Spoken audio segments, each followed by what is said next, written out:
Minnie Jean Brown, Elizabeth Eckford, Ernest Green, Thumma Mothershed, Melba Patillo, Gloria Ray, Terrence Roberts, Jefferson Thomas, and Carlotta Walls.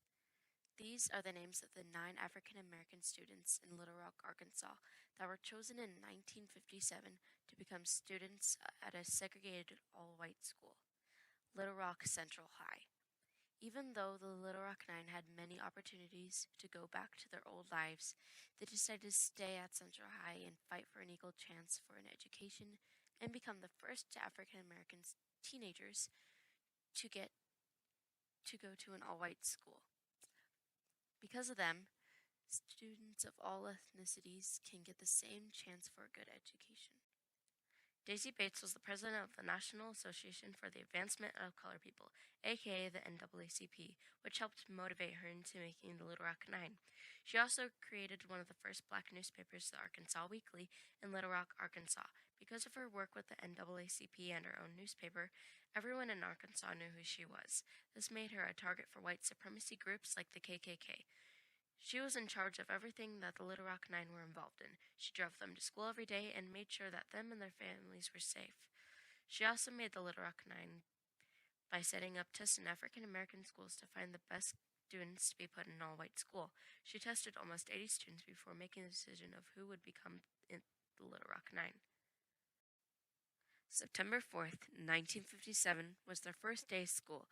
That morning, only 8 of the 9 showed up. Elizabeth Eckford, who woke up late, arrived surrounded by an angry mob of white protesters.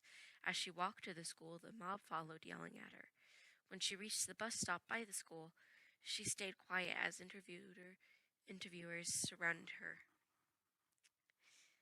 Then a nice white woman helped lead her to the bus safely, away from the crowd.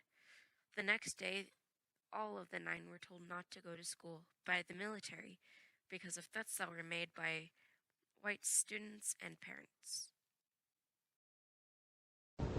Whenever normal agencies prove inadequate to the task, and it becomes necessary for the executive branch of the federal government to use its powers and authority to uphold federal courts, the President's responsibility is inescapable.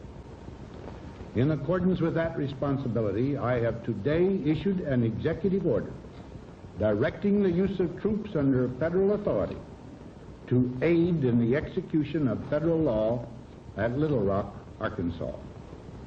This became necessary when my proclamation of yesterday was not observed, and the obstruction of justice still continues.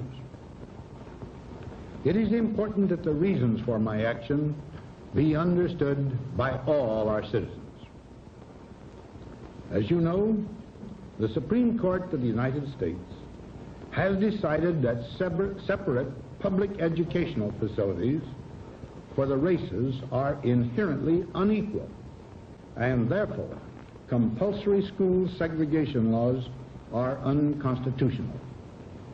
Our personal opinions about the decision have no bearing on the matter of enforcement. The rules the 9 had to follow at the school were that they had to be in separate classes, they couldn't participate in sports, and that they had no choice but to be defenseless when any of the students or teachers harassed and abused them. They all had to be very cautious when they were at school. Even though the 9 had guards there to protect them, the guards were not permitted to go inside the school. One day, a group of girls threw a bag of combination locks on Minnie Jean, who fought back by throwing her lunch at them. Minnie Jean was expelled from school, while the group of girls were not punished for their actions. May 25th was the day when Ernest Green became the first African American for the Little Rock Nine to graduate from Central High in his class. The only person to attend the ceremony for him was Martin Luther King Jr., who was not well known at the time. He went because Daisy, who was well known, and would have been killed if she had attended. When they called Ernest's name to receive his diploma, there was no applause, and he was told that his diploma would be sent through him for mail. This was the case for many of the African American students who went to a majority white school. After their years at Little Rock High School, Green became an assistant secretary of the Federal Department of Labor under President Jimmy Carter. Melba became a reporter, and Minnie Jean became deputy assistant secretary for workforce diversity in the Department of Interior under President Bill Clinton, who awarded each of the Little Rock Nine the Congressional Gold Medal. 11 years after they got their medals, Jefferson Thomas died at the age of 67 due to pancreatic cancer on September 5, 2010. Thomas was a Vietnam War veteran and got a degree in business. He also worked for a few private companies and even the Pentagon. The Little Rock Nine have accomplished so much, and this has helped not just the people of their time, but also ours. The Little Rock Nine have dedicated their lives to make sure kids from every background get an education and equal life. The other Little Rock members wrote books about their experiences before, during, and after their years at Central High.